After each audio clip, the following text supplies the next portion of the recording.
When you think about the fall of Rome, that giant of history, what comes to mind?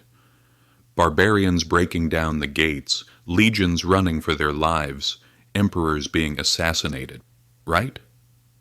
But the story isn't that simple. The real reasons empires collapse usually come from within, not from outside. And what brought Rome down wasn't just wars, it was money. Yes, you heard that right. What rotted Rome wasn't invasions or corruption. It was the loss of the value of its money. And the lessons from that story still matter today. Let's rewind a bit. The strength of Rome's economy was the silver denarius, first minted around 211 BC, almost pure silver. Soldiers were paid with it, merchants traded with it. The denarius wasn't just a coin, it was one of the pillars of Rome itself. Rome was strong because its money was strong. But ruling an empire isn't cheap. Armies, roads, wars, everything runs on money. By the 2nd century, revenues no longer covered expenses, and of course emperors took the easy way out. Who wouldn't? The denarius was 95% silver when Rome was strong. Under Caracalla, it dropped to 50%. By Gallienus's time, it was only 5%. Rome itself had become little more than a name. The bright, shining silver coins of the past had turned into dull bronze discs. You didn't need to be an expert to see, or feel, the difference. The result? Inflation.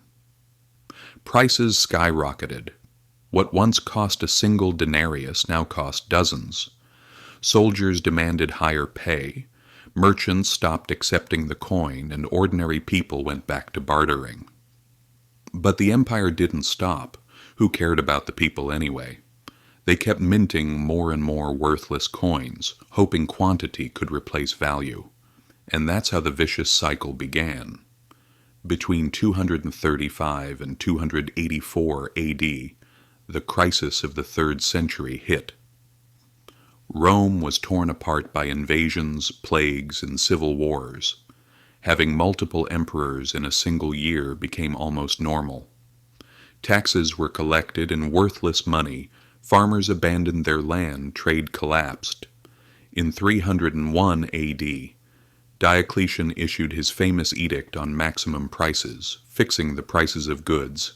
Anyone who disobeyed faced death. Did it work? Of course not. When your money is worthless, you can't freeze prices by law. Eventually, Rome finally came to its senses. The denarius, now little more than a bronze coin with a silver wash, was abandoned.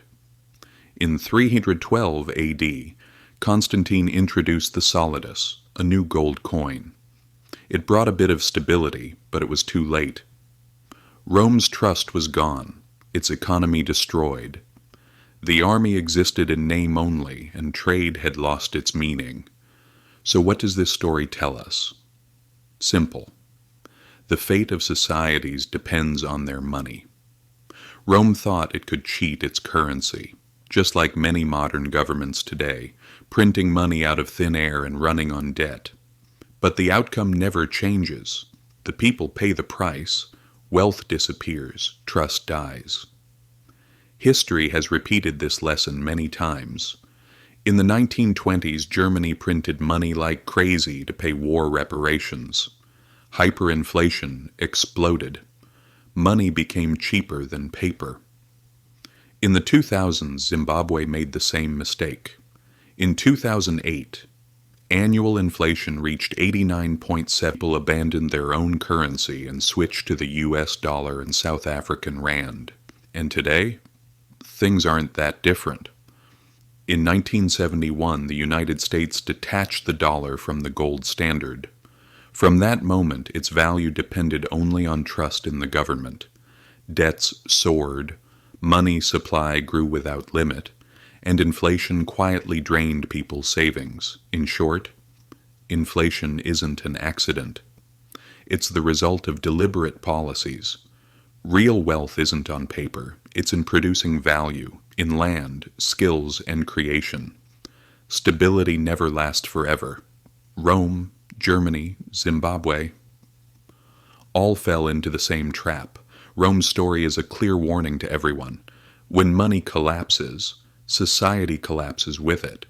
Trade dies, armies disband, governments lose trust. When the invaders finally reach your gates, it might look like the end. But in truth, the empire was already destroyed from within. If we don't learn from history, we'll live through the same disasters, just in different forms.